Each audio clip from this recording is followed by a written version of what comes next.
إياك نعبد وإياك نستعين اهدنا الصراط المستقيم صراط الذين أنعمت عليهم غير المغضوب عليهم ولا الضالين آمين.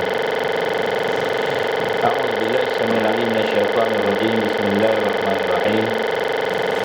إن الحمد لله نحمده ونستعينه ونستهديه ونستغفره ونعوذ بالله من شرور أنفسنا ومن سيئات أعمالنا. من يهده الله فلا مضل له ومن يضلل فلا هادي له. أشهد أن لا إله إلا الله وحده لا شريك له وأشهد أن محمدا عبده ورسوله. قال رب اشرح لي صدري ويسر لي أمري واحلل عقدة من لساني يفقهوا قولي. رب زدني علما. أما بعد. Assalamualaikum warahmatullahi wabarakatuh, dan salam sejahtera kepada yang bukan beragama Islam.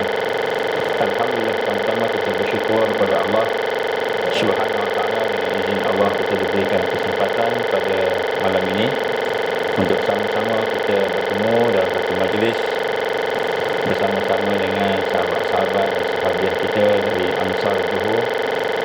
Dan alhamdulillah kita bersama-sama pada malam ini untuk membincangkan beberapa perkara yang insya-Allah mudah-mudahan dapat bermanfaat kepada kita.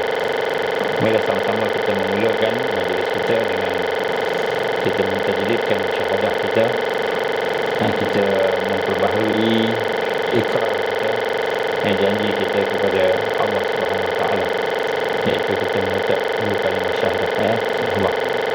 Dan mudah-mudahan kita bayangkan dalam hati kita, apabila kita bayangkan dalam hati kita satu perasaan bahawa kita mahu bersama-sama dengan An'am ta'alaihim, kumpulan An'am ta'alaihim, mereka yang diberikan nikmat oleh Allah, dan kita ingin mengisytiharkan dalam diri kita bukan saja kita mengucap kalimah syahadah, tetapi kita ingin bersama-sama dengan golongan yang mendapat nikmat, iaitu nikmat iman Islam, nikmat perjuangan iman dan Islam, nikmat bersama dengan Rasulullah sallallahu alaihi wasallam.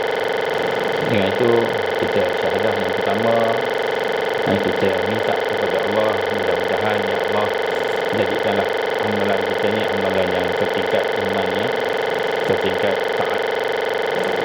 Dan kemudian kita mohon kepada Allah supaya Allah Taala memperkuatkan lagi perjuangan kita dengan Allah memperkuatkan diri kita. Jadi dalam syahadah itu kita minta Allah kuatkan diri kita dengan iman, Islam, ihsan, takwa, insya-Allah. Dan syahadah yang ketiga kita minta ya Allah terimalah amalan kita, walaupun amalan kita penuh dengan perkara yang tidak sepatutnya, dengan ikhlas yang kurang, dengan ihsan yang kurang dan sebagainya. Bismillahirrahmanirrahim. Bismillahirrahmanirrahim. Bismillahirrahmanirrahim. Asyhadu an la ilaha illallah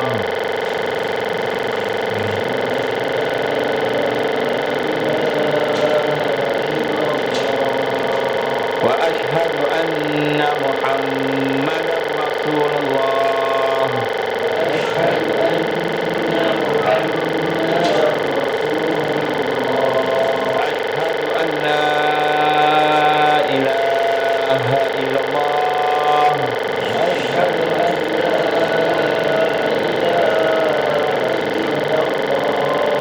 wa asyhadu anna Muhammadar Rasulullah. Asyhadu anna Muhammadar Rasulullah. Asyhadu an la ilaha illallah. Asyhadu an la ilaha illallah. Wa asyhadu anna Muhammadar Rasulullah. Asyhadu anna Muhammadar Rasulullah. Allahumma shalli ala Muhammad wa ala ali Muhammad kama shallaita ala Ibrahim wa ala ali Ibrahim wa barik ala Muhammad wa ala ali Muhammad kama barakta ala Ibrahim wa ala ali Ibrahim fil alamin innaka Hamidum Majid. Alhamdulillah. Alhamdulillah. Pertama kita sekali lagi mengucapkan syukur kepada Allah SWT. Kita mohon kepada Allah, ya Allah, berkatilah, rahmatilah majlis Ya Allah, berilah hidayahmu, taufikmu ya Allah. Janganlah jadikan kelemahan kami, keaiban kami, kehinaan kami, dosa kami, kelalaian kami, kemalasan kami. Janganlah ya Allah jadikan kehinaan-kehinaan yang ada pada kami itu menghalang hidayahmu, taufikmu, rahmatmu, barakahmu, ma'unah dan karamahmu ya Allah. Jadikanlah program pada malam ini lebih baik dari mana-mana program yang terbaik. Ya Allah, ampunilah kelemahan kami. Alhamdulillah, kita syukur kepada Allah diberi kesempatan pada malam ini kita nak mulakan dengan satu peringatan, iaitu berkenaan dengan pengisian yang perlu ada kepada semua ahli sisi, iaitu kita perlu mewajibkan diri kita supaya kita sentiasa ada amalan-amalan yang kita buat secara istiqamah. Jadi dalam hidup kita ini mesti ada amalan. Amalan itulah pengisian. Amalan itulah pengisian. Jadi ceramah, kuliah, tazkirah, semua itulah sebahagian daripada pengisian. Tapi yang kita amalkan daripada ilmu yang ada, kita amalkan ilmu tersebut, maka itulah pengisian. Dan dia akan menjadi sesuatu yang kuat untuk mempersiapkan diri kita berhadapan dengan Al-Masih Dajjal dalam masa yang terdekat, tak lama lagi dah. Iaitu apabila amalan itu walaupun sedikit kita buat secara istiqamah. Maka semua ahli sisi, yang pertama sekali, hendaklah kita sentiasa memperbaharui ikrar kita, syahadah kita, sentiasa memperbaharui syahadah kita dan melakukan kaifiat adab, bersama-sama dengan syahadah. Kurang-kurangnya satu hari sekali. Bagi mereka yang tidak mengikuti lagi tamrin 1, tamrin 2, maka dia tak faham kaifiat adab. Sebahagian daripada kita dah ikut tamrin 1, tamrin 2 pun tak faham sebab mungkin tak lalu benda tu. Yang nombor 1, versi 1, versi 2 tu kita tak sebut kaifiat adab. Jadi insya-Allah nanti kita akan sebut. Jadi syahadah ini bukan hanya kita kasih. Jadi syahadah bukan hanya kita bersyahadah, tetapi kita bersyahadah bersama dengan adab. Adabnya, jadi kita akan jumpa tamrin 2 baru kita boleh. Siapa yang dah lalui tamrin 2, alhamdulillah. Siapa yang tamrin 2, versi 1, versi 2 mungkin tak sempat kaifiat adab, kita akan buat. Dan lepas ini kita akan ada lagi satu sesi tamrin 3 dalam masa terdekat untuk mereka yang selected daripada tamrin 1, 2 yang nasabah, yang insya-Allah yang telah bersyahadah, dan secara talaqi, secara bersanad, maka dia boleh pergi ke tamrin ketiga. Dan tamrin ketiga ini kita akan sama-sama berbincang berkenaan dengan amalan-amalan al-mahdiyin, amalan-amalan al-mahdiyin, mereka yang betul-betul serius saja, yang committed saja, yang serius, yang boleh bersama-sama. Baik, jadi di sini pada hari ini saya sengaja sebut di FB ni supaya orang yang FB pun faham, untuk mempersiapkan diri di akhir zaman ini tidak hanya cukup dengan prepping fizikal, tetapi yang lebih penting nombor 1 ialah mesti ada pengisian.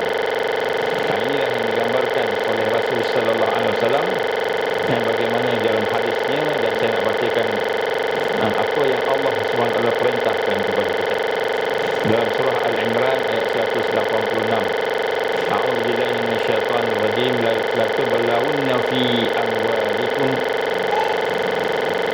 wa anfusikum wa la tasma'unna minal ladzina utul kitab min qablikum wa minal ladzina asyraku adan katsira wa in tasbiru wa tattaqu fa inna dzalika min azmil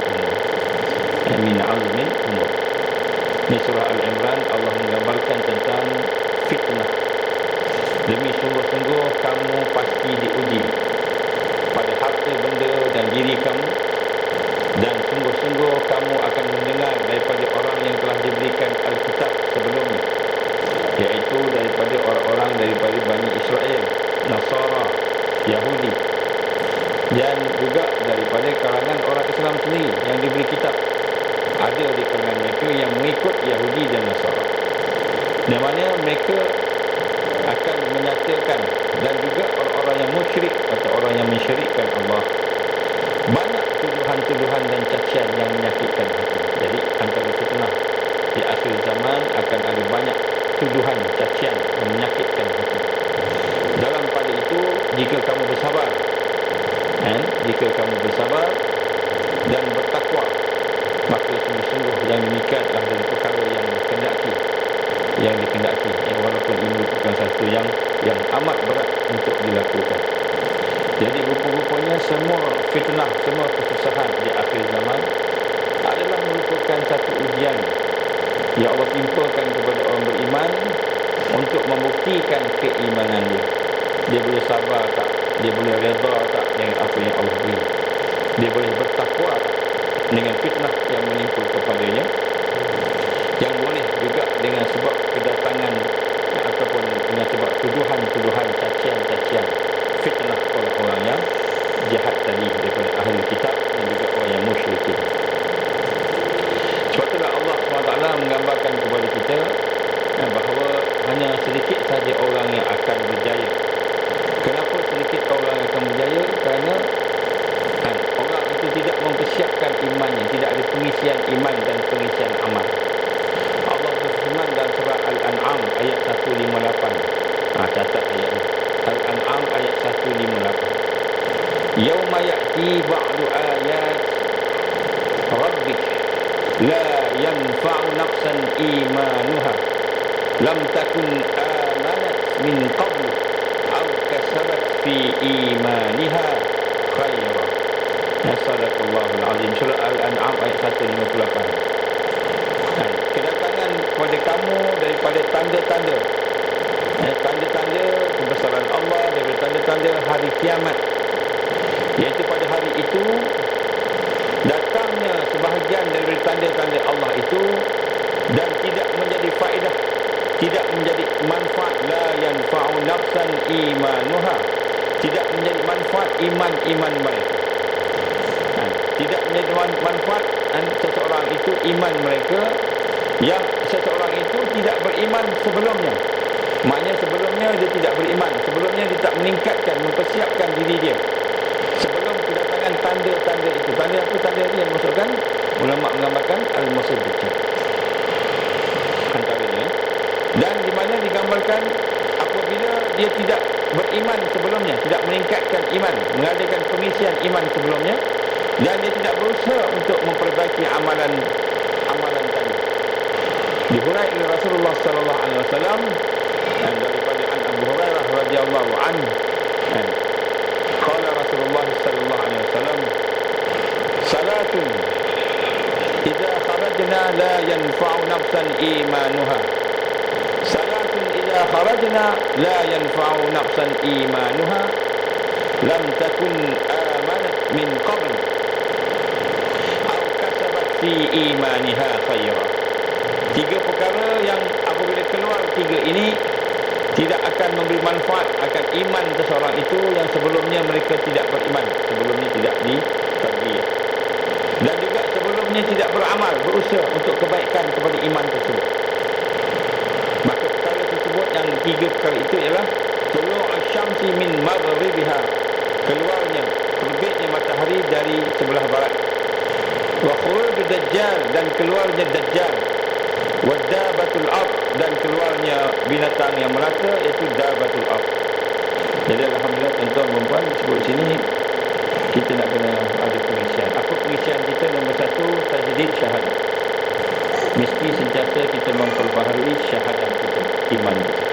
Macam mana nak memperbaharui syahadah dan iman kita? Kita melihat nombor satu, kita menjaga rukun-rukun syahadah.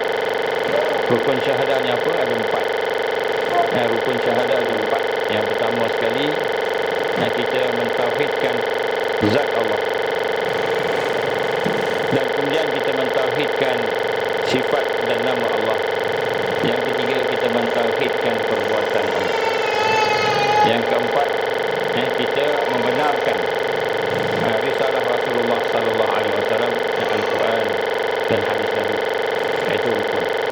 Jadi bila kita memperbaiki mentauhidkan Allah tadi dalam zat kita, zat Allah tadi, sifat Allah, nama Allah dan perbuatan, maka maknanya kita meningkatkan iman kita. Jadi dengan arti kata lain, tiap hari mesti kita semakin dekat dengan Allah, makin kenal Allah, makin makrifat pada Allah. Jadi kita tidak sama dengan golongan-golongan tarikah yang hanya mementingkan amalan. Hanya mementingkan amalan. Amalan penting tak? Penting amalan. Tetapi amalan yang paling besar sekali ialah kita kenal Allah. Semakin kenal Allah, semakin bersyukur, semakin bersabar, semakin tawaduk kepada Allah. Ini nombor satu lah. Ini kita kata tajdid syahadah. Dan kemudian kita mempertingkatkan lagi komitmen kita pada Islam, pada ajaran Rasulullah SAW. Inilah digambarkan sebagai mentajdid syahadah kita. Empat perkara ini adalah rukun. Rukun kepada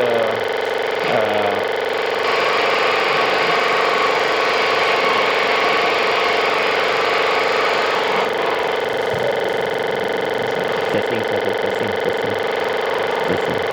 Naikkan dulu internet. Testing boleh dengar. Testing 1 2 3 testing.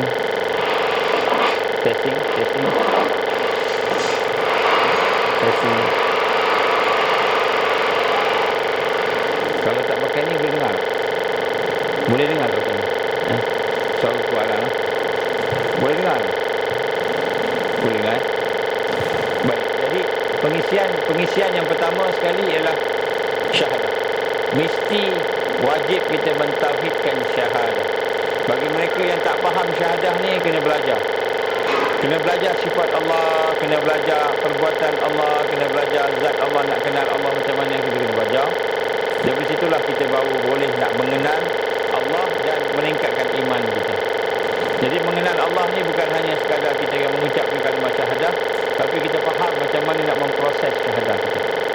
Inilah disebut sebagai kita perlukan kepada mentalkinkan syahadah kita, menyebut semula. Kita nak kena tajdidkan syahadah kita, insya-Allah. Jadi insya-Allah sebahagian daripada kita telah pun melaluinya, sebahagian daripada kita belum lagi, ramai yang belum lagi. Tak apa, insya-Allah. Perlahan-lahan nanti kita belajar. Yang kedua, kita perlu membuat pengisian untuk amalan. Amalan-amalan kita sehari-hari perlu kita pertingkatkan.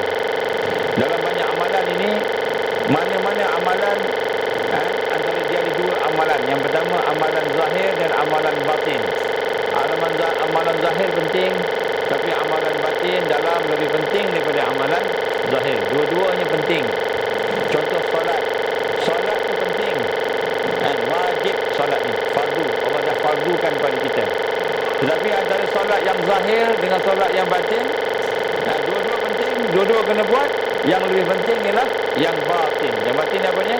Yang ada ikhlas, yang ada mengenal Allah, mengagungkan Allah. Itu solat yang batin. Dia ada rukun-rukun je. Cuba tengok Ihya Ulumuddin yang ditulis. Ada banyak ulama urai. Dia sudut khusyuknya. Jadi solat ni penting, kena buat, tak boleh tinggalkan. Tapi mesti kita melihat yang zahir dan yang batin.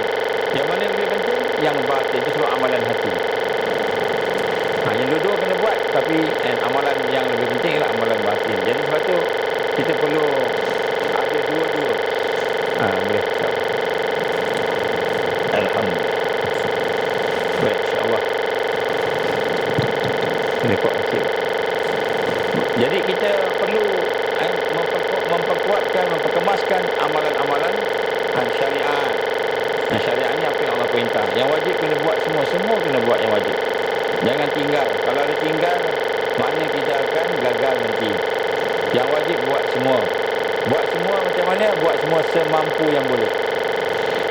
Antaranya amar ma'ruf nahi munkar. Wajib tu, bukan sunat. Amar wajib, terutama bagi orang yang ada ilmu. Kena buat. Contohnya para ulama kita, alim. Jangan puas hati dengan kita dah ada PhD dalam bidang usuluddin syariah, ada PhD dalam bidang agama, tapi kita tidak memimpin umat. Baru-baru ni ada satu pertemuan di antara wakil-wakil ulama seluruh dunia yang dijalankan di negara kita dalam keadaan yang tertutup dan ramai tak tahu. Saya pun tak tahu. Tapi alhamdulillah ada sahabat-sahabat dalam tu yang memberitahu. Jadi kita pun tak dijemput lah, walaupun kita ada nak nama kita ada kat situ, tapi tak panggil tak tahulah sebab apa. Jadi sebut kat sini dalam perbincangan di luar daripada convention itu, ditanya soalan tentang peranan ulama. Ulama ni apa peranan? Apa tugas ustaz ni sebenarnya? Apa tugas orang alim sebenarnya? Apa tugas orang yang digelar ulama? Apa tugas qadi, mufti, menteri agama? Apa tugas orang yang bergelar ulama? Tugas mereka bukan hanya bagi ceramah. Jadi kalau ustaz tu dia rasa bila dia berceramah cukup dah dia ceramah. Dia ceramah dah cukup dah. Aku dah ceramah pagi, petang, siang, malam, dapat duit lagi. Dapat duit lagi. Sampul, ada sampul surat dapat duit. Kadang-kadang tak ada sampul pun, bagi buku je. Kadang-kadang back in aja. Jadi kalau kita rasa kita jadi ustaz, ustazah, cukup dengan ceramah, maka kita belum berperanan sebagai orang alim. Belum berperanan sebagai seorang ulama. Ulama dia warasatul anbiya. Rasulullah bukan bagi ceramah. Rasulullah bukan hanya bagi ceramah, bukan hanya sekadar dia bercakap pada orang. Tapi Rasulullah setelah dia dakwah, berceramah, dia menyampaikan, maka dia kumpulkan sahabat-sahabatnya, dibentuk sahabat-sahabatnya, ditarbiyah, ditingkatkan, diislahkan sahabat-sahabatnya, sehingga daripada seorang hamba abdi Bilal bin Rabah radhiyallahu an menjadi seorang yang boleh memegang khazanah negara, kita kata menteri keuangan. Daripada seorang hamba, daripada seorang samsing, seorang yang gedebeh, kata orang Kelantan, gedebeh, seorang yang kita kata macam-macam lah benda yang tak menjadi seorang yang kata Nabi, kalau ada Nabi lah selepas aku, maka dia lah orang itu, Umar bin Khattab radhiyallahu anhu. Semua ditarbiyah, tak cukup ceramah. Kalau ceramah tak dapat. Jadi ustaz-ustaz kita hari ni ceramah je, kan? Dai sejuta umat, pencetus ummah, dia cetus saja, dia tak bina ummah, cetus saja. Boleh menyasyid, boleh berjajak, boleh berpantun, boleh berlawak, boleh berlakon. Ada ustaz boleh berlakon sekarang, jadi hero lagi, kan? Jadi sebenarnya ilmu yang ada pada kita bukan hanya sekadar untuk ceramah, berlakon, untuk kita mengajar saja. Ilmu sebenarnya warasatul anbiya ialah kita hendaklah memimpin ummah, membina ummah, kekuatan ummah. Baru ulama berperanan.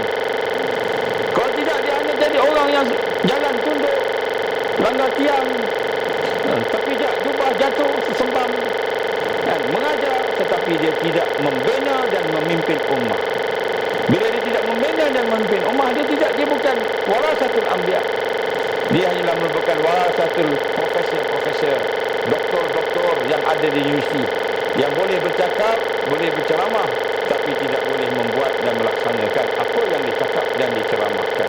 Seronok, sejuta datang dalam ceramah dia. Kalau ceramah di stadium, penuh stadium. Kalau ceramah dalam YouTube, ramai orang tengok, seronok. Tapi hanya sekadar ceramah-ceramah kosong, tanpa ada pembinaan, tanpa ada kebangkitan memimpin ummah, sehingga ummah yang lemah menjadi ummah yang boleh berjalan, memapah, berjalan dan kemudian berlari dan akhirnya bangkit untuk menegakkan Islam. Ya, sebab itulah dalam perjumpaan pada perjumpaan yang baru-baru ini, bila dibincang apa peranan ulama, adakah ulama sekadar buat conference, sekadar buat convention, bual-bual, keluar TV, keluar YouTube, kemudian keluar dalam FB online, FB live, cukuplah macam itu. Orang kenal kita, terkenal kita, follower sampai juta, ratus ribu, kan? Kalau yang macam itu, Siti Nurhaliza lagi menang, penyanyi lagi menang. Kenapa?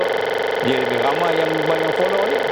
Jadi sebenarnya peranan ulama, peranan orang alim yang menjadi warasatul anbiya, yang menjadi pewaris kepada Nabi, ialah dia memimpin umat, membina umat sehingga umat menjadi kuat, menjadi aman, boleh membawa umat kepada kekuatan dan kejayaan. Dia boleh ceramah, dia boleh ceramah, balik rumah tengok TV, habis dah kerja dia cukup, duduk depan TV. Kenapa tak buat lebih daripada itu? Itulah yang ana mampu, dia kata. Allah berfirman, katanya, la yukallifullahu nafsan illa wus'aha. Aku ni tidak diberatkan. Allah kata apa? Tidak diberatkan seseorang itu melainkan apa yang dimampu. Saya mampu ceramah je lah. Tak mampu lebih daripada itu, takban, dia kata, penat, letih. Lebih daripada itu letih. Maka dia puas hati dengan dia boleh berceramah. Tetapi apa yang ada pada ummah, masalah umat, kekosongan jiwa umat, kekosongan akhlak umat, kekosongan ukhuwah ummah tadi tidak dirawat, tidak dibina, tidak diperbaiki. Maka jadilah dia seorang yang hanya menghidupkan sistem-sistem jahiliyah yang ada. Jahiliyah tak ada penceramah, dia berceramah. Jahiliyah tak ada khatib, dia baca khutbah. Secukup sekadar itu. Lebih daripada itu, dia kata, la yukallifullahu nafsan illa wus'aha. Cukuplah itu, apa kata Allah, dan sekadar yang mampu. Tuan-tuan berbahagia, Allah nak sebut kat sini, kemampuan yang Allah gambarkan itu bukanlah kemampuan dengan apa yang kita ukur. Tapi kemampuan yang dimaksudkan di situ ialah kemampuan untuk kita meningkatkan diri kita, maksimalkan diri kita. Cuba bayangkan, saya tanya dengan seorang anak, kenapa tak semayang? Saya tak tahu semayang, sebab tu saya tak semayang. Saya tak mampu semayang, sebab saya tak tahu semayang. Kenalah belajar, barulah kita tahu kita ni kena boleh buat semayang tadi. Begitulah. Kalau ulama kata cukuplah, saya boleh cakap ni je, parah ni je, fatwa saya cakap ni je, ini yang saya mampu, tangan saya diikat, kaki saya diikat, maka sekiranya kita membiarkan kaki kita, tangan kita diikat, mata kita ditutup, telinga kita dipekakkan daripada kebenaran, maka itulah mereka yang mengkhianati Allah Subhanahu Wa Taala. Amanah yang Allah bagi kepadanya, ilmu, hanya sekadar yang dirasakan dia nak mengikut nafsu dia.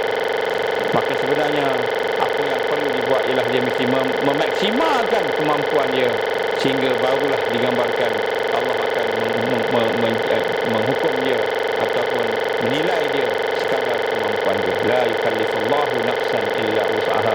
Bukanlah dikata aku berpada dengan sekadar tangan aku terikat, kaki aku terikat, aku punya tengkuk dah kena ikat, tak boleh buat apa dah, ikut ajalah apa orang suruh cakap, kita cakap.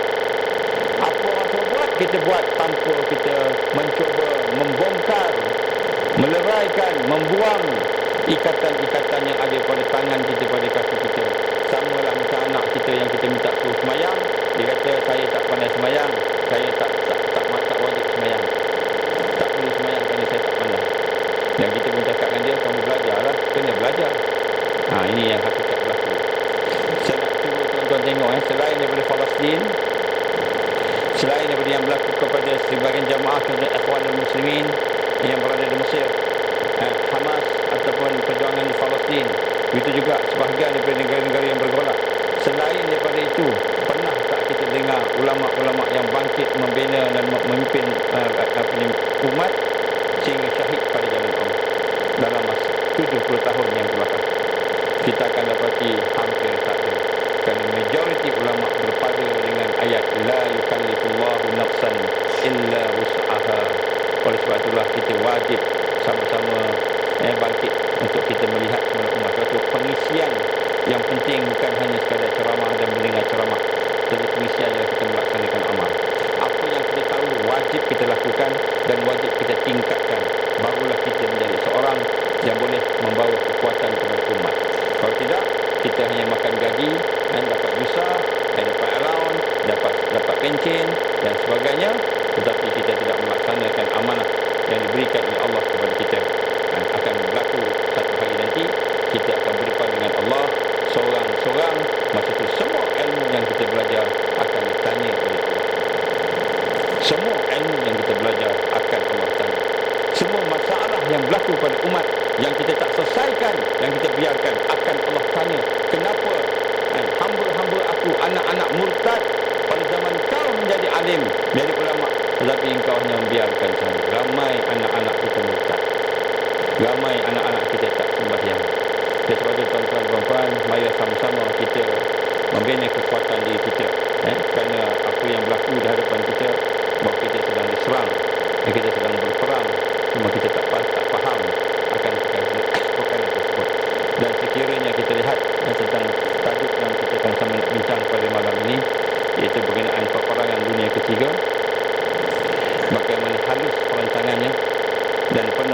tipu daya. Kenapa penuh dengan tipu daya? Kerana kita melihat, kalau kita tengok di dalam apa yang digambarkan oleh perancangan-perancangan musuh itu, mereka sebenarnya mahu melahirkan apa yang digambarkan sebagai raja. Saya akan cerita sekali lagi. Sebab itu tuan-tuan mata Allah Ta'ala, kan, raja itulah yang digambarkan sebagai Al-Masih Dajjal. Dan Dajjal itu adalah berasal dari perkataan Dajjala. Dajjala ini maksudnya menutup, menutup, dia menipu, dia kaki tipu. Kenapa disebut Dajjal?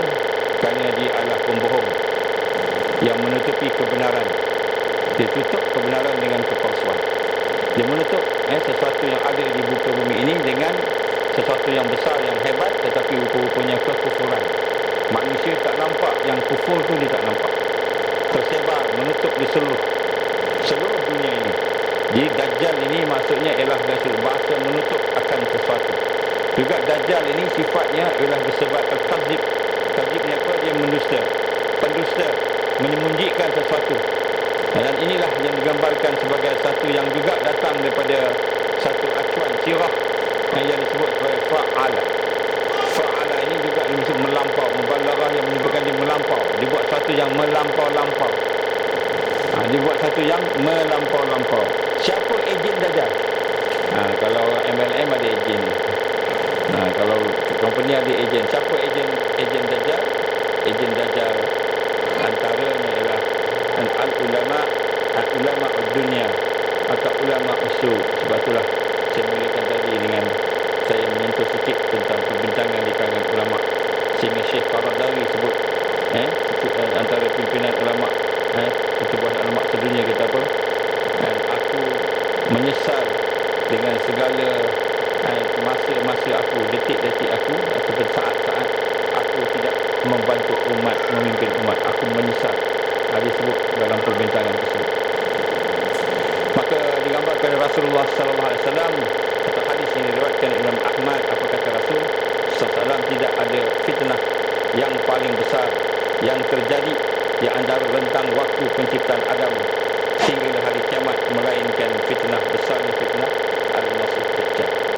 Dan daripada fitnah Al-Masih Dajjal itu, maka antaranya ialah digambarkan yang akan mungkin adalah ulama-ulama usul.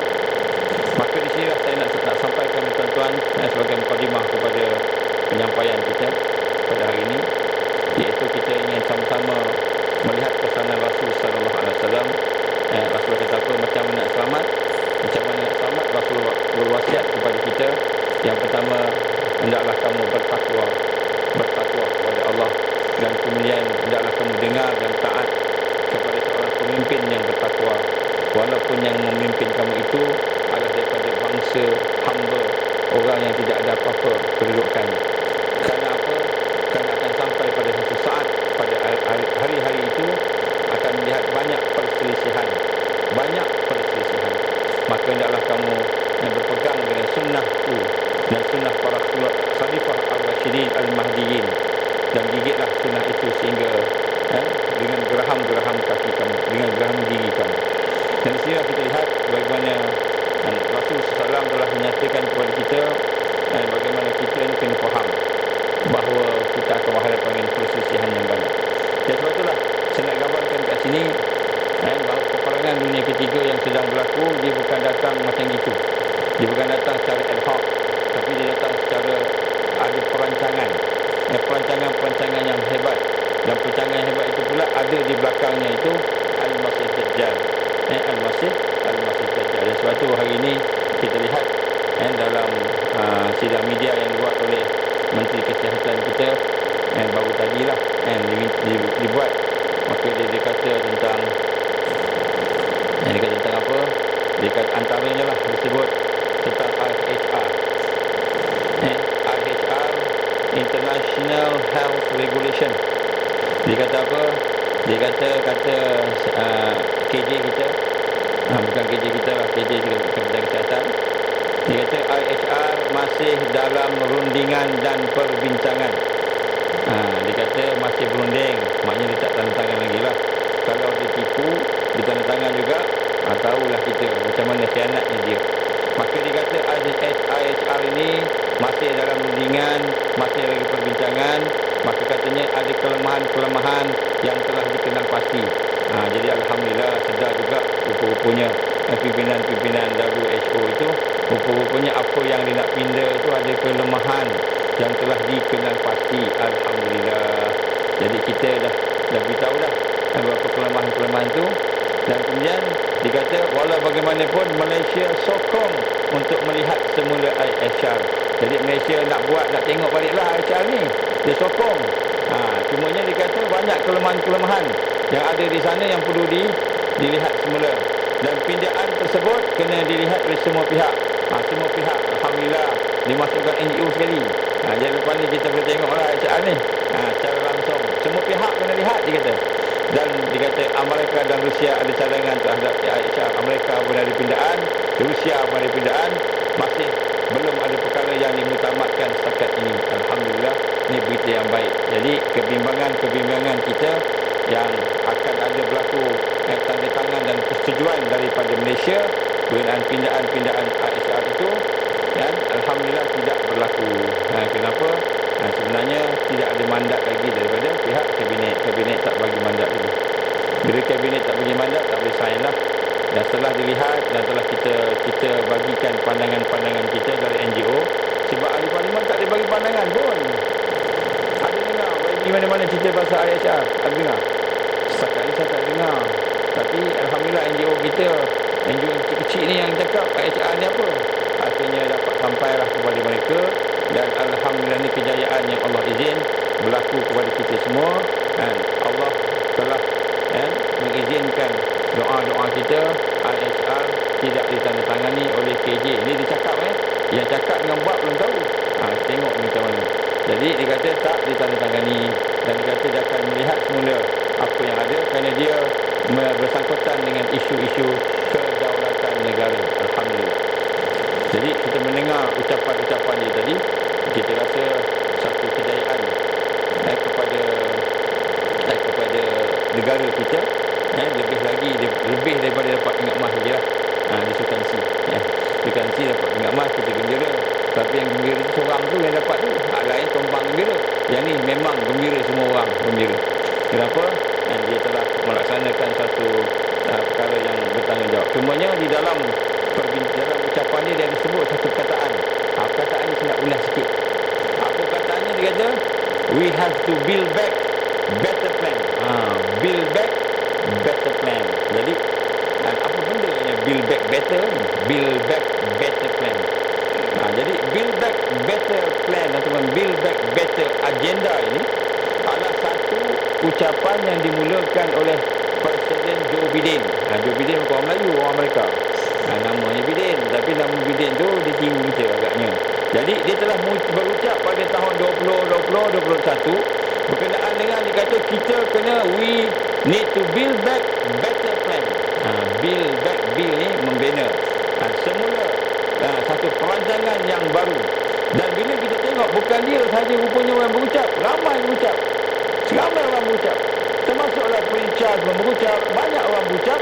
Dan apa yang dimaksudkannya, rupa-rupanya yang dimaksudkan itu adalah satu, it was a legislative framework proposed by United States of America. Jadi sebenarnya Build Back Better Plan ini adalah satu perancangan, satu agenda yang bersangkut paut dengan bagaimana kita mahu melakukan sesuatu secara legal, secara mengikut undang-undang, dan secara yang boleh dikuasai dengan sepenuhnya. Maka di sinilah kita lihat antaranya digambarkan dia lah di Amerika, the American Rescue Plan, nak menyelamatkan, perancangan untuk menyelamatkan Amerika. Jadi kalau pencuri cakap, pencuri dengan senjata, dengan dia punya kekuatan datang rumah kita, Assalamualaikum, Waalaikumsalam, siapa kamu? Saya ni pencuri. Kenapa kamu datang? Saya nak menyatakan bahawa saya nak menyelamatkan rumah kamu daripada mencuri. Kita percaya tak? Macam itulah kurang-kurangnya. Dia kata, kita tahu dia pencuri, dia dah declare dah, saya ni pencuri. Dia declare apa? Saya bersama dengan Israel, saya menyokong Israel, saya membantu pada Israel. Israel yang mana? Israel yang bunuh umat Islam, tangkap umat Islam, rampas tanah, nak runtuhkan Baitul Maqdis. Israel ni, yang contoh sebut kan. Dia cakap dah declare dah. Tapi dia kata, saya nak menyelamatkan Masjid Al-Aqsa. Kalau dia pencuri, saya pencuri. Saya memang nak curi rumah kamu ni. Dengan pistolnya, dengan gantainya, dengan semua sekali. Siap dengan dia punya senjata semua. Dia datang rumah kita, dia ketuk-ketuk. Dan kita tak buka lagi. Berdingah, dia kata, Assalamualaikum. Saya pencuri. Saya sebenarnya nak tolong jaga rumah kamu. Bukalah pintu. Contoh macam itu. Jadi kalau kita ada orang yang macam itu, kita kena berhati-hati lah. Jadi inilah plan yang digambarkan sebagai the Build Back Better Plan, Build Back Better Agenda. Dan ini sebenarnya adalah the Great Reset. Tapi kita tak faham, kita tak perasan. Kita rasa okey, tak ada apa, okey, dapat okey.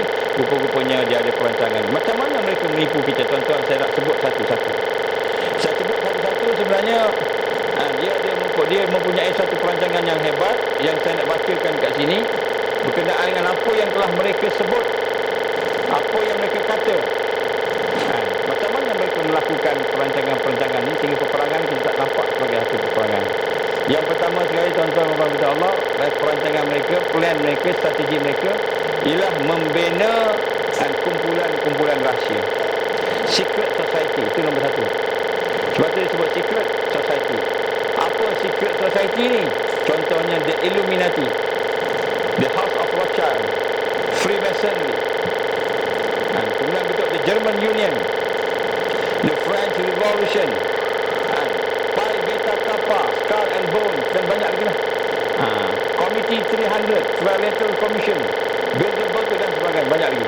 Jadi semua ini nampak kat luarnya begitu satu, yang ada yang nampak, ada yang tak nampak. Ada yang nampak, nampak yang baik-baik. Ada yang tak nampak, langsung tak nampak.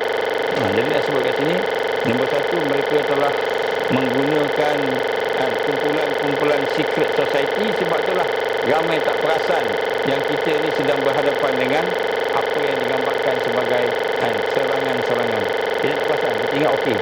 Jadi kita tak ada secret-secret ni. Jadi dia ada secret. Jadi sebab itulah apabila kita menceritakan tentang Perang Dunia Ketiga ni, kita kena faham bahawa dia dirancang secara rahsia. Dirancang secara rahsia.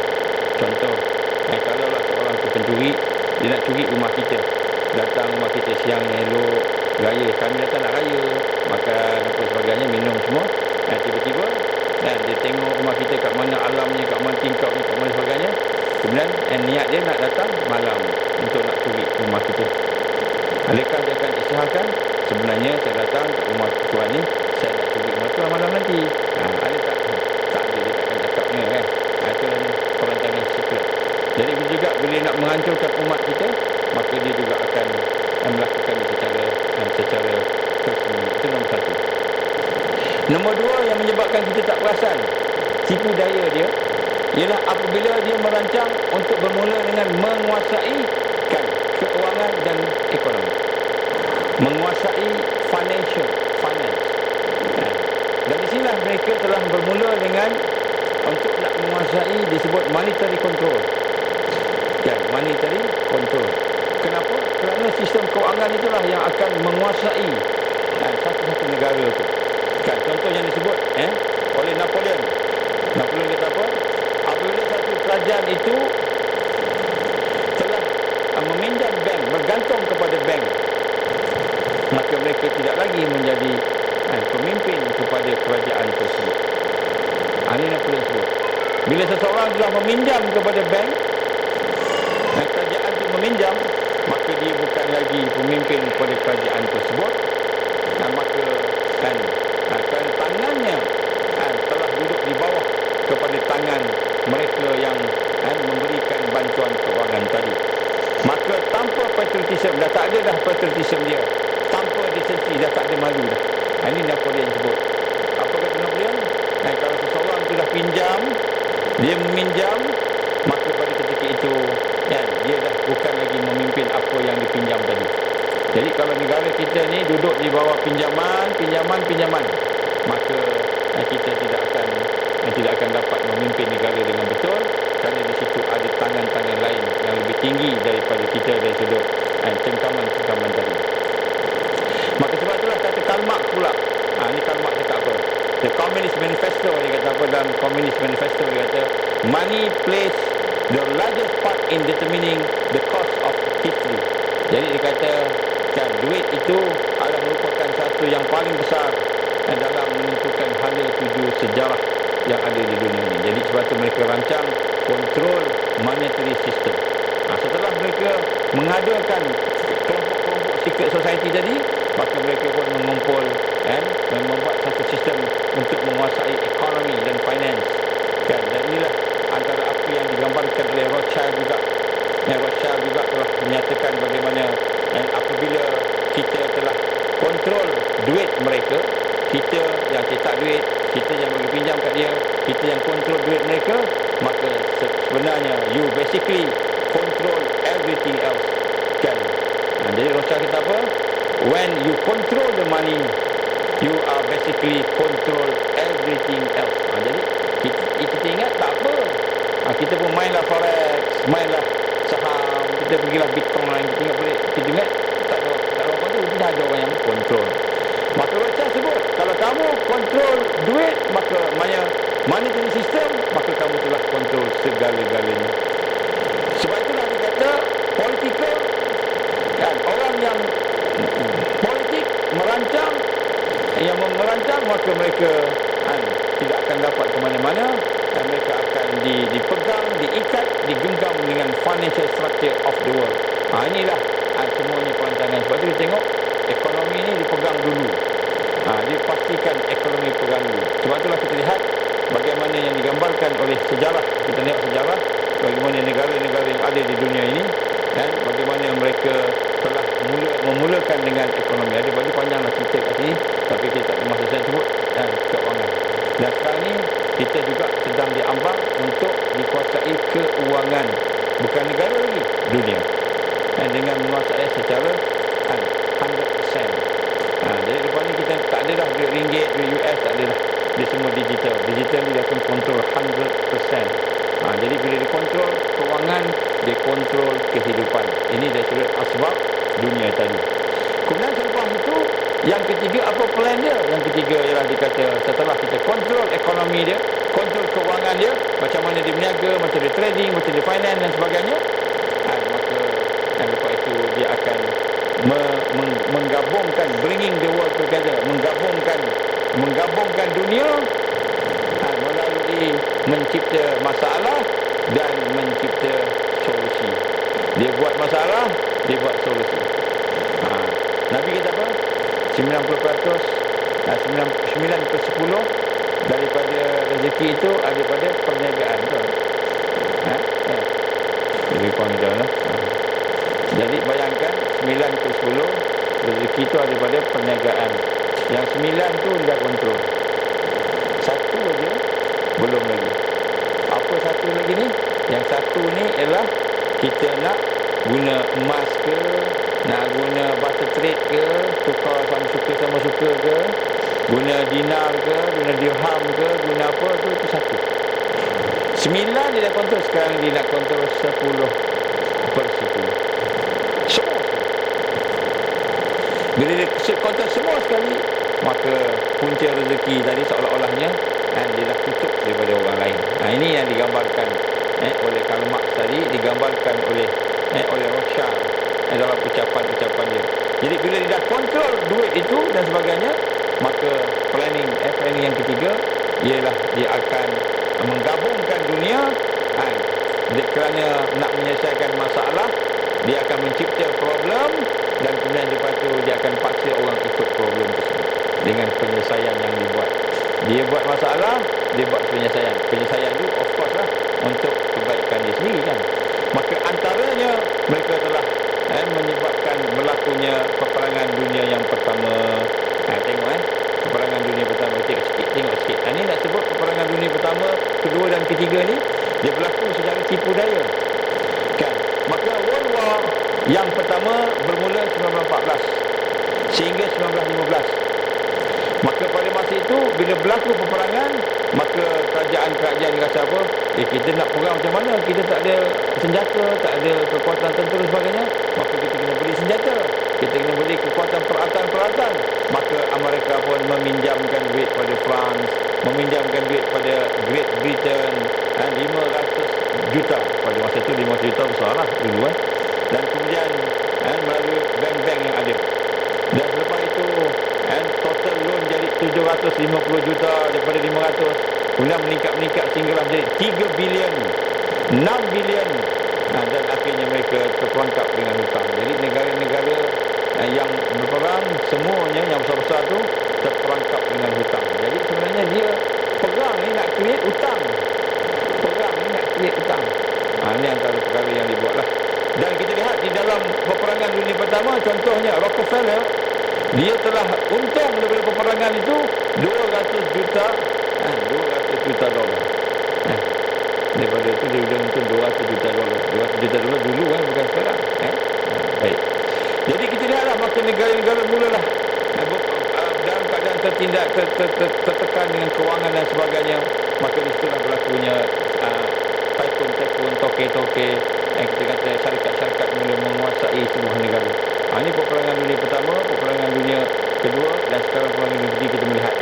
Dan sebab itulah bila mereka dah mula menguasai dengan peperangan dan sebagainya, maka lepas itulah kita lihat maka perancangan mereka yang keempat, merupakan peperangan serangan mereka yang keempat ini digambarkan sebagaimana digambarkan oleh Israel Cohen, salah seorang daripada orang yang kita kata think tank dia jugalah.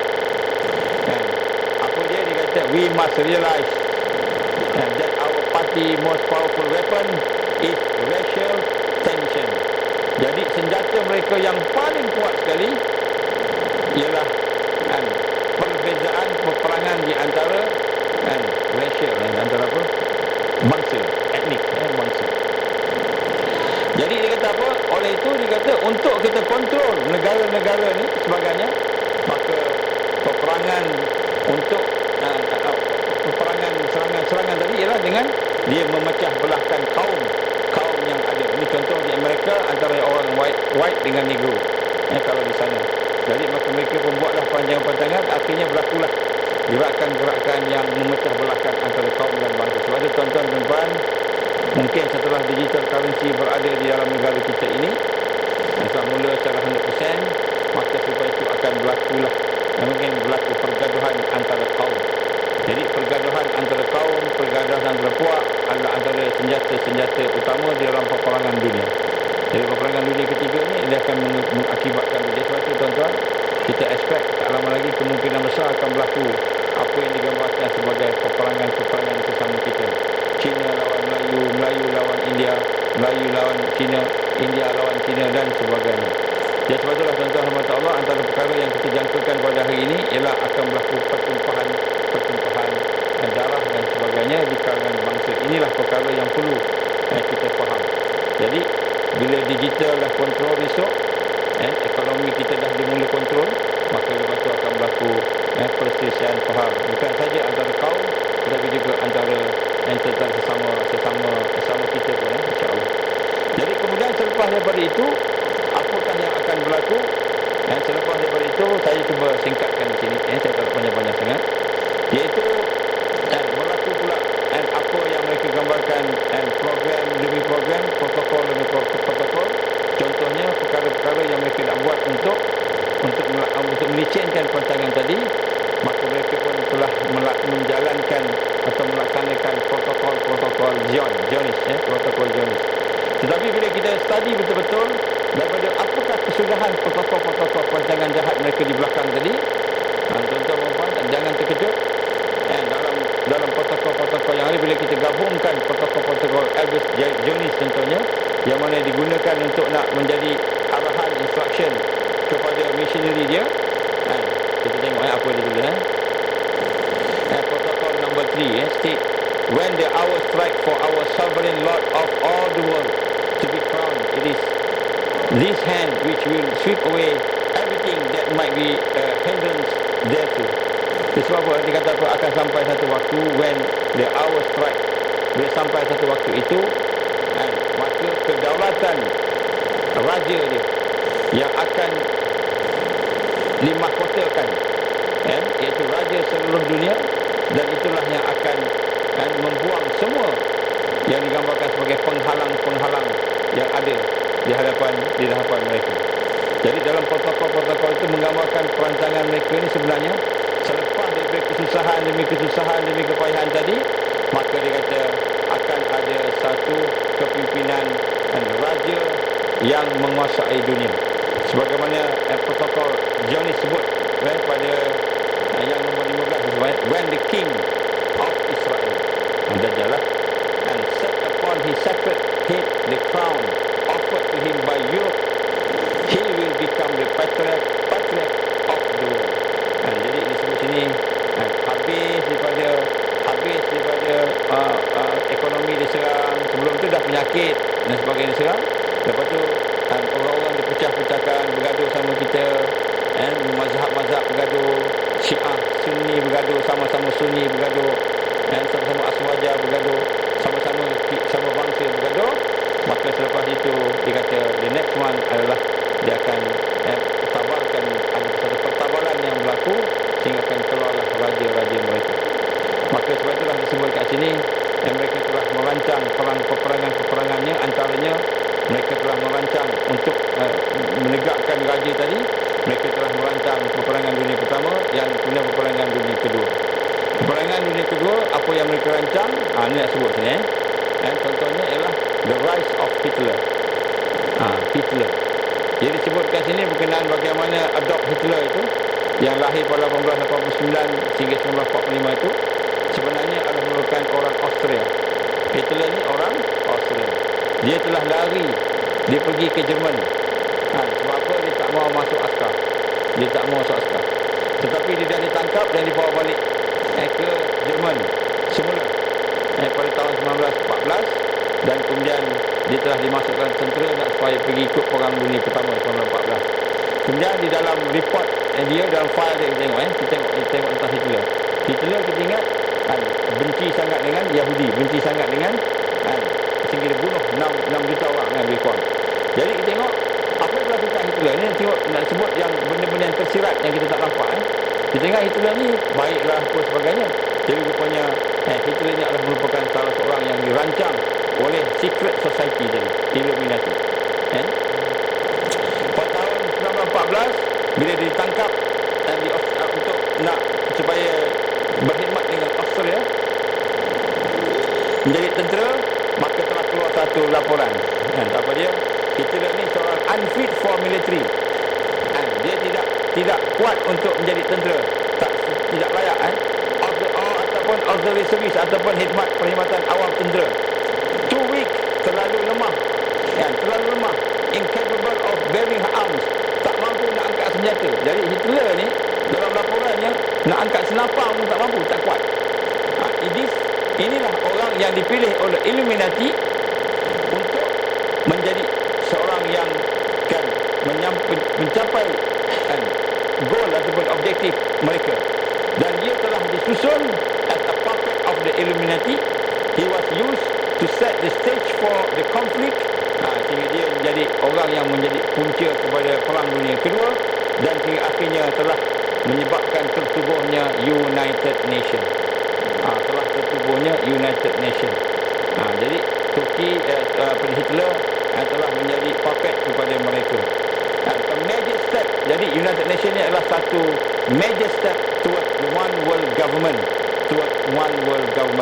and to shame the world into allowing the state of Israel to be established. Jadi United Nations inilah yang sebenarnya telah menyebabkan Israel ditubuhkan pada tahun 1948. Jadi kita lihat pada tahun 1947 United Nations telah mengeluarkan resolusi 181 untuk memberikan tanah kepada orang Yahudi di Palestin. Jadi dari situlah tertubuhnya negara haram Israel. Dari sini kita lihat apa yang salah seorang daripada Member of Parliament British iaitu Edward George Bulwer Lytton telah menulis, seorang graduan dari Cambridge, dalam satu novelnya. Ini dia sebut tentang Hitler. Sebut tentang Hitler, bagaimana dia cerita tentang Hitler ni. Hitler ni dia kata dia adalah merupakan suku kaum daripada White Aryan yang telah seolah-olahnya menguasai dunia, berpengaruh, telah melahirkan Nazi, pergerakan Nazi dan sebagainya. Dan dia antara orang yang telah membunuh 6 million Jews. Dia telah membunuh 6 juta orang-orang Yahudi dalam peristiwa yang disebut sebagai Holocaust. Jadi nampak macam mana dia ni telah menganiaya Yahudi, sehingga dengan sebab bila dia menganiaya Yahudi, maka United Nations bagi tanah kepada Yahudi. Dia katakan macam itu. Maka kita lihat ditulis oleh seorang yang bernama Walter C. Langer, telah menulis satu buku berkenaan The Mind of Adolf Hitler. Diceritakan tentang apa yang ada di dalam fikiran Hitler. Jadi Hitler ni, macam mana kita kata Hitler boleh bunuh 6 juta Yahudi, seolahnya dia benci kat Yahudi, sehingga ada keterangan daripada kawan-kawan kita kata Yahudi kata apa, Hitler nak bunuh semua Yahudi, tapi dia tinggalkan sikit je untuk kita, supaya kita bunuh, dia kata itu. Jadi Hitler ni tolong orang Islam lah, begitu kurang lebih. Dia nak sebut kat sini, rupanya dalam otak dia, dalam kepala dia, Hitler ni bukan seorang yang benci dengan Yahudi, tetapi seorang yang rapat dengan Yahudi. Seorang yang rapat dengan Yahudi. Contoh, ketika dia muda lagi, ketika dia masih lagi bagi pemuda, remaja, dia seorang yang berkawan rapat dengan penjual seni Jewish, yang mana dia telah ditolong oleh orang-orang Yahudi itu untuk memberi kepada dia lukisan-lukisan. Dia minat lukis. Antara kegemaran Hitler ni lukis. Dia bagi watercolor, dia bagi macam-macam lah. Sebab Hitler ni miskin. Dan dia telah mendapat financial support daripada orang Yahudi, daripada kecil, daripada remaja lagi, daripada pemuda lagi. Yang pertama, dia nak lukis apa, orang tu boleh bagi percuma je. Kemudian Jewish landlady, dia duduk kat rumah sewa dia tu adalah dipunyai oleh orang Yahudi perempuan, yang hanya mengenakan cas yang minimal, yang macam tak kena lah duduk kat situ. Dan malahan Yahudi perempuan itu, ketika Hitler nak bawa kawan-kawan dia datang rumah, dia gunakan rumah perempuan tadi, perempuan dia duduk kat bilik dia, sanggup bagi rumah dia untuk bagi Hitler buat parti dekat rumah dia, sebab bilik dia kecil. Jadi orang Yahudi tolong dia, dan dia merupakan seorang yang telah mendapat bantuan daripada Yahudi, dia punya tuan rumah tadi. Begitu juga dia telah mendapat bantuan daripada orang Yahudi yang merupakan penjual pakaian. Hitler ni nak beli pakaian pun tak mampu, sehingga dia mendapat pertolongan daripada seorang Yahudi, sehingga dia telah diberi oleh penjual pakaian tadi satu coat, black overcoat, dan menyebabkan dia sentiasa pakai. Selepas itu sentiasa pakai black overcoat tadi. Begitu juga ketika dia menjadi Lance Corporal ketika Perang Dunia Pertama. Dia jadi Lance Corporal pada Perang Dunia Pertama, the World War I. Hitler was awarded the Iron Cross. Jadi dia telah diberikan anugerah the Iron Cross, padahal dia tadi itu tak kuat pun, dia dimasuk tu pun tak kuat tadi. Tapi honor for a soldier of such a low rank, yang mana tak pernah orang yang Lance Corporal dapat award, and first and second class Iron Cross. Dia tak boleh dapat apa-apa sepatutnya, tetapi apabila dia telah mendapat jawatan itu pada masa itu, maka dia telah naik pangkat dan sebagainya.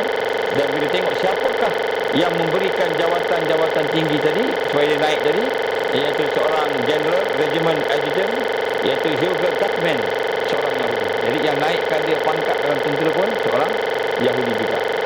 Kemudian akhirnya sampailah dia menjadi Führer, ataupun ketua yang jahat, yang zalim secara ini. Jadi Hitler telah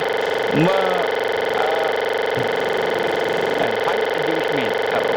Dia telah menggajikan dia telah menggajikan seorang Yahudi sebagai pembantunya untuk masak, untuk jadi tukang masak dia. Sehingga satu ketika ada seorang kawan dia kata, suruh buang je lah Yahudi ni. Dia marah pada kawan tadi tu. Dia marah pada kawan.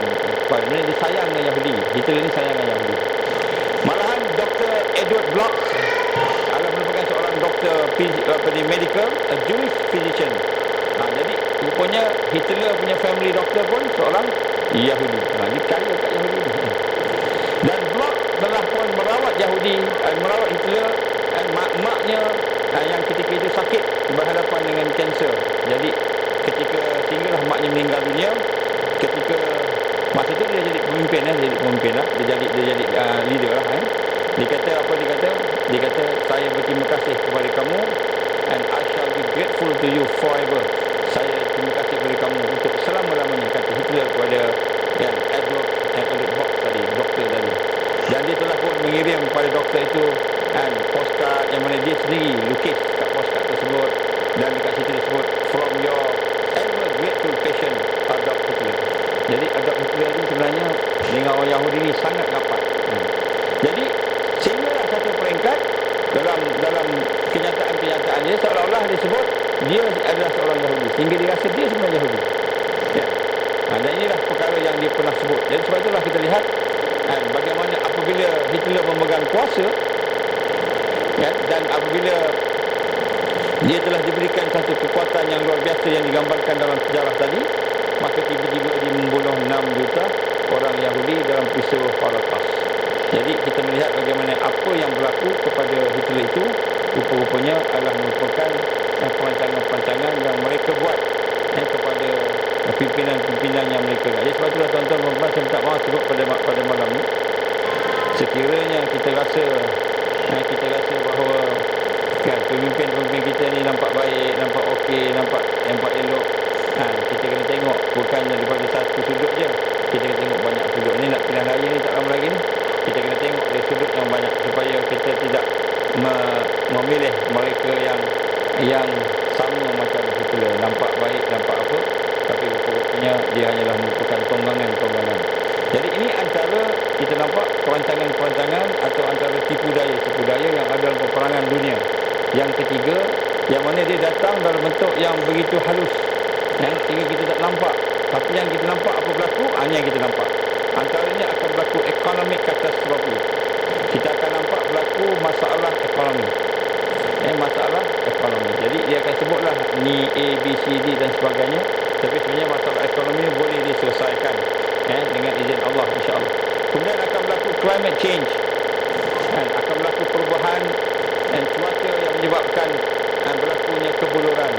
Akan berlaku bencana alam. Kemudian akan berlaku civil war. Akan berlaku nampak seperti peperangan yang akan menyebabkan berlakunya pelarian dan adanya pelarian. Akan berlaku society collapse dan keruntuhan masyarakat. Masyarakat akan mula salah menyalah antara satu sama lain. Akan berlaku manufacturing industrial production yang dibentikan. Maknanya pembuatan makanan, pembuatan barangan akan berhenti productionnya. Kita akan nampak tak lama lagi. Ini semua adalah merupakan antara serangan-serangan yang mereka lakukan secara tersusun, sehingga kita tak nampak bagaimana kita rupa-rupanya telah dibidak-bidakkan bagaimana catur tadi. Kemudian akan berlaku pemaksaan kepada rakyat, kepada massa, dan pengasingan. Maknanya rakyat ini dipisah-pisahkan, digaduh-gaduhkan, kita sebut kat bahasa kita, ataupun dijadikan sebagai mereka ni berpecah dan berbahagi-bahagi. Sama ada yang pertama patuh kepada kerajaan dunia. Ada satu bahagian yang akan patuh kepada kerajaan dunia, dan ada satu bahagian lagi yang beriman yang tidak akan bersama kerajaan dunia, ataupun mereka yang tidak bersama, yang bukan Islam pun. Maka kita akan terpecah sama ada orang itu bersama dengan arus yang dibuat oleh dunia, ataupun orang yang tidak akan bersama dengan arus yang dibuat oleh mereka tadi. Jadi di sinilah akan berlaku, sehingga akan timbullah ketidakstabilan dalam kehidupan masyarakat. Dan ketika itulah mereka akan menawarkan solusi-solusi untuk kita ikut, dan akhirnya dia akan menguasai seluruhnya, totalitarian. Jadi sebab itu tuan-tuan dan puan Allah Ta'ala, saya nak menggambarkan kepada tuan-tuan bagaimana mereka merancang dengan penuh teliti, mereka merancang dengan penuh sistematik, sehingga seluruh apa yang ada di dalam kehidupan ini dirancang secara kita kata tersusun tadi, sehingga kita tidak boleh terlepas daripada apa yang mereka buat tadi. Dan di sinilah bagaimana yang digambarkan Dr. Richard Day, salah seorang daripada orang kisah-kisah perancangan dalaman ini telah menyatakan bagaimana disebut satu perkataan dia, everything is in place and nobody can stop us now. Everything is in place and nobody can stop us now. And people will have to get used to change. Mereka akan ikut apa yang kita nak. Dan di sini kita lihat bagaimana ada berbeza antara the real and the stated goal. Apa yang mereka nak yang tersirat dan apa yang mereka gambarkan. Jadi kita lihat antara perancangan yang ada pada mereka ini cukup teliti, cukup halus, sehingga menyebabkan ramai yang akan terpengaruh dan akan berada dalam keadaan mengikut mereka. Jadi apa yang kita kena buat, tuan-tuan? Ini perkara yang paling penting sekali. Tapi perkara ini kalau nak bincang dipanjang sikit lah sebut sini. Dan apa yang kita perlu buat, yang pertama sekali, tuan-tuan mata Allah, bila kita berada dalam peperangan, hendaklah kita sedar bahawa kita sedang berperang. Kita tak akan menang kalau kita tak tahu kita sedang diserang. Orang masuk, pencuri masuk dalam rumah kita, kita ingat yang masuk tu anak kita, kita ingat yang masuk tu saudara kita. Kita duduk kat bawah, kita relax aja. Atau kita duduk kat atas, kita relax. Dia duduk buat macam-macam kat bawah. Dia ambil TV lah, dia ambil setiap ais lah, dia ambil duit lah, dia perkosa anak kita lah sebagainya. Kita dalam bilik, kita ingat bising-bising tu anak kita bising-bising. Rupanya kita sedang dirompak, rumah sedang disamun, dirompak.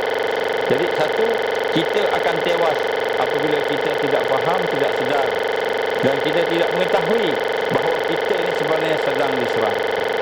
Diserang dengan perancangan yang begitu rapi.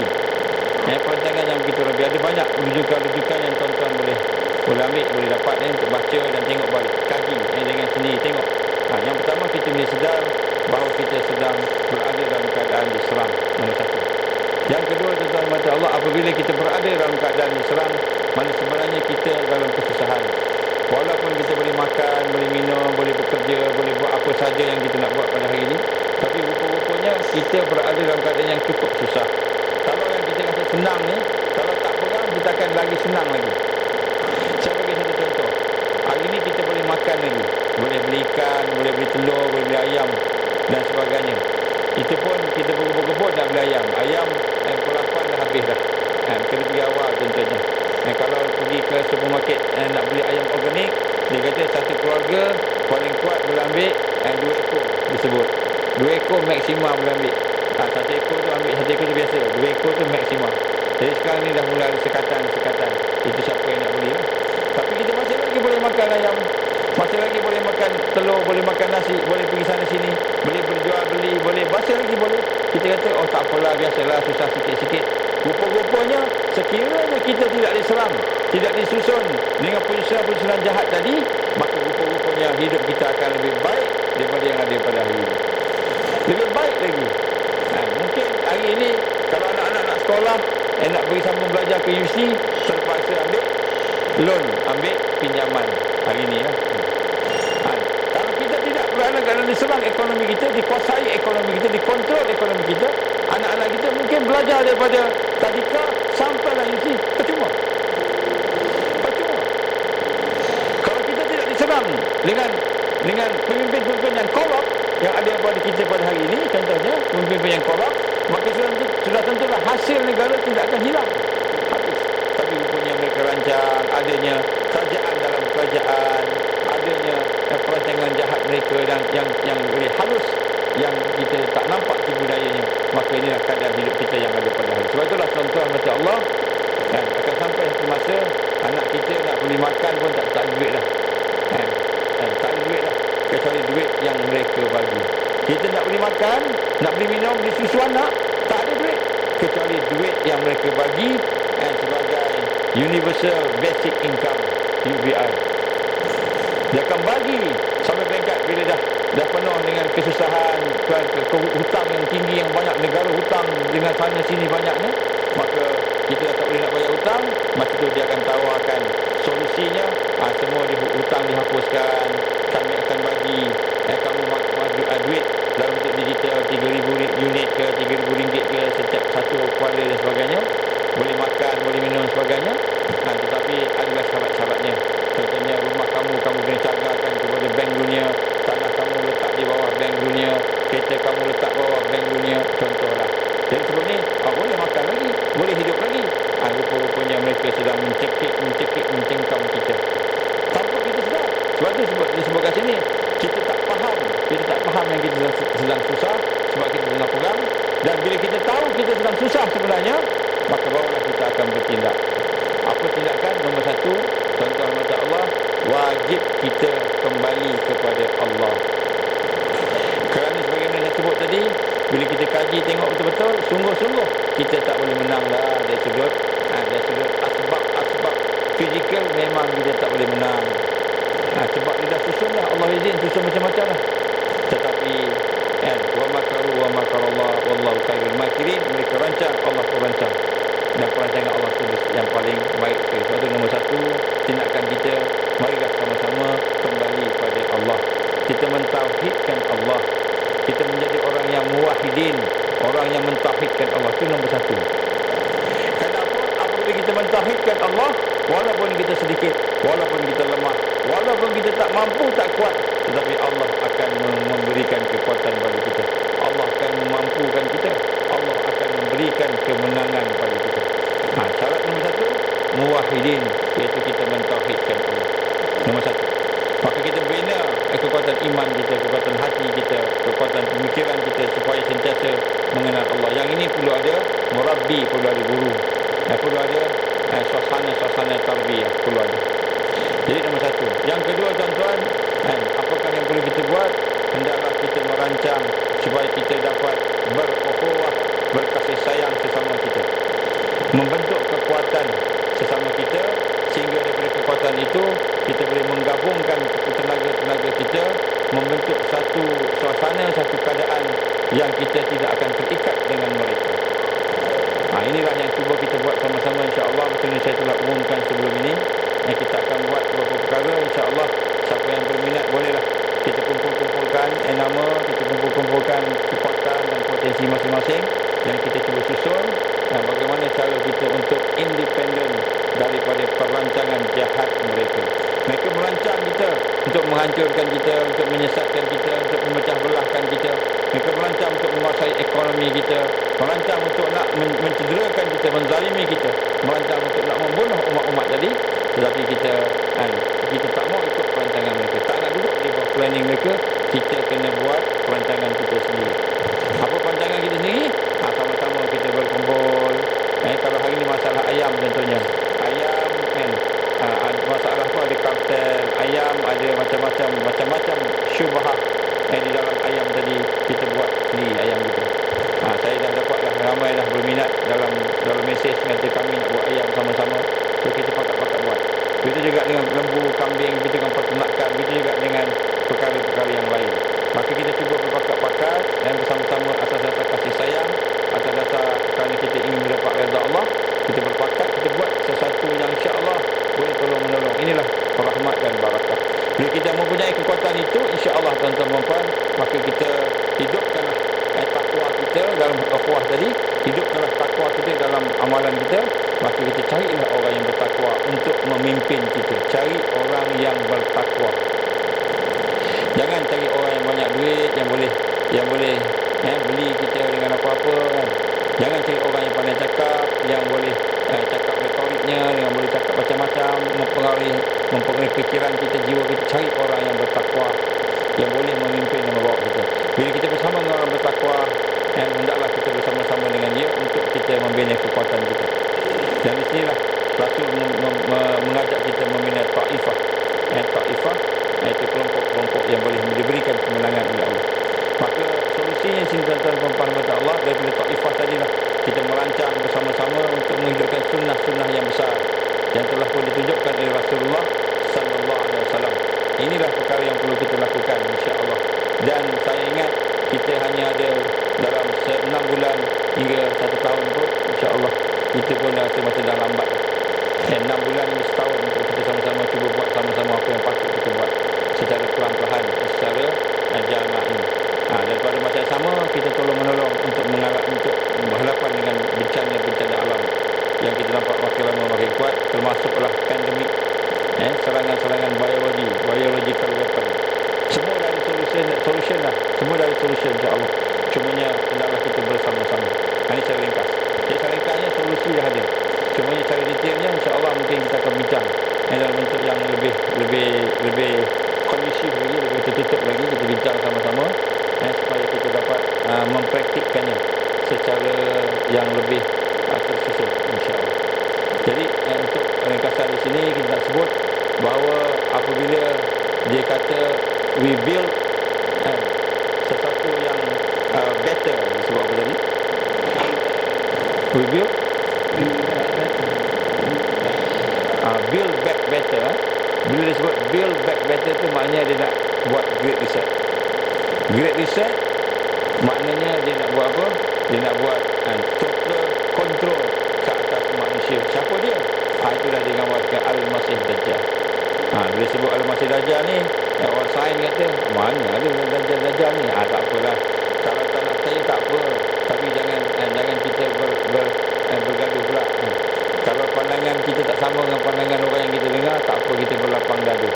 Tapi yang penting kita buatlah apa yang yakin, dan kita kena faham bahawa al-haq dan batil sentiasa bertembung insya-Allah. Itulah insya-Allah sebenarnya pada hari ini sebagai satu perkara yang saya cuba respon daripada apa yang digambarkan oleh yang berhormat KJ. Kita sebut yang berhormat lah ini sebab dia tak sains kan.